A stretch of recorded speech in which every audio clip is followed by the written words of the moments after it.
Bonjour, bonjour à toutes, bonjour à tous. Aujourd'hui, je voudrais partager avec vous un sujet qui me tient à cœur. C'est la notion de pardon et notamment le pardon inversé. Et c'est d'autant plus significatif pour moi, on va dire, que j'ai écrit un livre et que ce livre s'appelle « Apprivoiser le pardon ». Alors en fait, ça peut porter un peu à confusion. Parce que le pardon dont il s'agit dans mon témoignage ou dans le pardon inversé, ce n'est pas tout à fait la même chose, je dirais même c'est assez opposé du pardon classique où on nous demande de pardonner à quelqu'un qui nous aurait fait du mal. Et bien sûr, ça a aussi une belle valeur, ce pardon-là, quand il est vraiment du cœur et qu'il vient d'une envie profonde de stopper un conflit ou des rancœurs. Je pense souvent à ces mères dans les guerres, notamment en Palestine, à Israël, qui, lorsqu'elles ont appris la mort d'un enfant qui a été tué par un opposant, elles vont voir les parents et elles les prennent dans les bras et elles pardonnent, comme on dit, pour vraiment mettre un terme à cette violence. Et ce pardon-là, je trouve qu'il est vraiment aussi très beau et très guérisseur. Mais le pardon dont j'ai envie de parler aujourd'hui, le pardon inversé notamment, qu'on transmet dans les cercles de pardon, dont je suis aussi une animatrice, c'est pas tout à fait pareil, c'est même très différent. Dans mon livre, d'ailleurs, je voudrais dire que quand j'ai envoyé mon manuscrit, en fait, pour qu'il soit édité la première fois, c'était Daniel Meroy-Gévaudan, d'ailleurs, et c'est lui qui a mis ce titre, Apprivoiser le pardon, et j'étais un petit peu étonnée parce que moi, le titre que j'avais mis, en fait, c'était Le choix de vivre. Parce qu'il me semblait que c'était ça, en fait, que je racontais, que je transmettais, cette nécessité, en fait, profonde de transformer, de guérir et de rebondir sur la souffrance, en fait, pour créer quelque chose avec, quoi. Pas m'en détruire et m'en construire. Et donc, pour moi, à aucun moment, d'ailleurs, aucun moment dans le livre, en tout cas au début ou dans tout le chemin, je parle de pardon. Je parle vraiment de transformation. Et quand Daniel m'a donné ce titre, je n'ai pas bien saisi, mais c'est ce que lui, il avait perçu et je laissé faire, en fait. Et quand j'ai redonné mon livre à la réédition chez Très Daniel et que j'ai fait la relecture, alors là, c'est intéressant parce que c'est vraiment là que j'ai vraiment saisi ce qu'il avait voulu, enfin ce qu'il avait perçu, en fait, à travers les lignes et que je n'avais peut-être pas perçu tout de suite, moi, en fait. C'est qu'en fait, le pardon tel qu'il est énoncé dans mon livre, c'est le don reçu à travers l'épreuve, c'est le pardon. Et il ne s'agit pas d'aller dire à quelqu'un qui est censé m'avoir fait du mal, je te pardonne pour le mal que tu m'as fait. Non, pour moi, le cheminement du pardon, il est lié étroitement avec la gratitude pour le chemin parcouru. En fait, c'est vrai que pendant les 7 années, je n'avais pas, enfin, il y a eu des moments très difficiles, même parfois innommables dans la vécu, hein, mais au bout de cette traversée qui m'a amené pas à pas à aller plus loin, il y a eu cette prise de conscience, et c'était à Vanarasi, sur les foyers de crémation, cette prise de conscience, en fait, tout d'un coup, de quelque chose d'essentiel, que rien ne peut mourir. Que l'énergie, et la vie est énergie, et que cette énergie ne disparaît jamais, et que les corps que je voyais brûler sur les foyers de crémation, c'était des enveloppes, des carcasses, mais qu'il n'y avait plus rien, que cette énergie, elle était là, vivante, quelque part autour de nous, même si nous, bien sûr, qui restons, avons la souffrance du manque, mais nous pleurons sur nous, mais pas sur eux, en fait. Et alors, ça m'a permis de me retourner, en fait, sur toutes ces années, et quand je vois combien l'épreuve, que je ne souhaite à personne, mais m'a amené à être obligée, en fait, de trouver des ressources à l'intérieur de moi, m'a amené à des prises de conscience sur moi, surtout, c'est ça, surtout, ça m'a amené à une connaissance de moi, de mes fragilités, de mes forces aussi, mais aussi de toutes les choses en moi qui n'étaient pas claires, qui n'étaient pas, comment dire, transformées.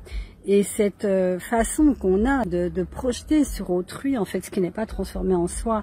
Et en fait, cette blessure énorme, elle m'a obligée, en fait, à aller chercher des ressources, à aller chercher des choses que je ne savais même pas qui existaient, à rencontrer des personnes que je n'aurais jamais rencontrées auparavant. Et en fait, ça m'a tellement amené de prise de conscience et de transformation. Et quand je suis arrivée donc sur ce lieu-là de crémation, et je regardais cette année, mais je dis mais merci, merci, mais merci, non pas pour l'épreuve, mais pour le chemin, merci pour les rencontres, merci pour ce que ça m'a amené de découvrir, de rencontrer des méthodes, des techniques, des gens, des personnes, et que même en fait les personnes qui avaient été détestables avec moi, il y en a toujours, vous savez bien, c'est comme ça, c'est la vie, il y a des fois on réveille des choses chez les autres, pas confortables, mais que tout ça en fait, ça n'avait aucune importance et qu'au contraire, ça m'avait obligé à me fortifier en fait, à aller vraiment me réapproprier qui je suis vraiment, ni dans la soumission, ni dans la révolte, ni dans la rancœur, mais dans l'acceptation qui amène à une transformation, à quelque chose de plus grand. Et de ce fait, pour moi, le pardon, c'est le don que j'ai reçu. C'est le don que j'ai reçu de tout ça parce que quand une épreuve arrive, soit on accuse l'autre, soit on cherche en fait à découvrir quelle est la vibration, quelle est la répétition en soi qui fait qu'on se met dans des situations comme ça. Et pour moi, c'est une magie. Et à un moment donné, le chemin, c'était de se rendre compte qu'il n'y avait plus rien à pardonner, en fait. Il y avait, pour moi, pardonner, c'est ça. C'est se rendre compte qu'il n'y a rien ni personne à pardonner, puisque à un certain niveau, inconsciemment, bien sûr, hein, je ne parle pas de le faire volontairement, évidemment, on n'est pas dans ce registre-là, mais inconsciemment, vibratoirement, nous pouvons nous mettre dans des situations très difficiles, très douloureuses, que nous ne comprenons pas comme ça au niveau du mental, mais qui ont peut-être un sens dans des prises de conscience que nous avons tous à avoir d'ailleurs, que ce soit au niveau individuel ou collectif. Pour moi, le pardon, c'est ce don que l'on reçoit quand on a compris que l'autre ne nous a pas fait mal, mais que nous avons à transformer aussi quelque chose qui va nous permettre de ne plus être en situation comme ça ou de ne pas s'approprier. Alors je sais que ça paraît un peu, je sais que ça soulève des réactions incroyables. Oui, mais c'est pas moi qui ai fait que l'autre a abusé de moi. Non, c'est pas si simple que ça. C'est pas que l'autre a abusé de moi et voilà et ben il y est pour rien et c'est moi pas du tout. C'est pas ça l'autre qui abuse. Bien sûr que s'il doit être puni, il le soit et qu'il y a des actes qui ne sont pas acceptables. Mais n'empêche qu'on est quand même dans une valse à deux et que l'idée c'est pas de s'accuser, mais l'idée c'est de lâcher ce qui en nous fait répéter, parce que bien souvent on répète ce genre de situation. Voilà. Et qu'en fait, se rendre compte de ça, c'est un cadeau énorme. Et le jour où j'ai compris, en fait, que j'étais pas victime, que quelque part, j'étais aussi, je faisais partie intégrante des histoires avec les uns et les autres, et ceux qui disent du mal, etc. C'est énorme, parce que moi, je peux pas agir sur les autres, mais je peux agir sur moi. Je peux agir sur ma façon d'interpréter, je peux agir en écoutant mon intuition qui va faire qu'au lieu d'aller toujours dans un endroit où ça marche pas, et tout d'un coup mon intuition elle dit à gauche, mon intuition dit à gauche, mon intuition dit à droite, et bien souvent quand on est en proie à des tas de conflits, on n'est plus en contact avec son intuition, c'est-à-dire on n'est plus en contact avec la conscience, avec le recevoir, avec cette perception de quelque chose qui te dit « Ah non, non, non, on va pas là ».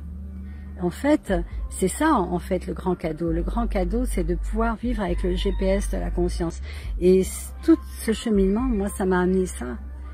C'est vraiment de cesser de me mettre dans des situations complexes, de prendre la responsabilité de ce que je vis. Et puis, si je me retrouve dans des situations difficiles, ben oui, ok, de traverser ça, de l'assumer, de le transformer, de me protéger si je dois me protéger. Hein. Et dans les cercles de pardon inversé, ce que je trouve absolument guérisseur, ça vient de l'enseignement de Don Miguel Ruiz, hein, sur les accords Toltec.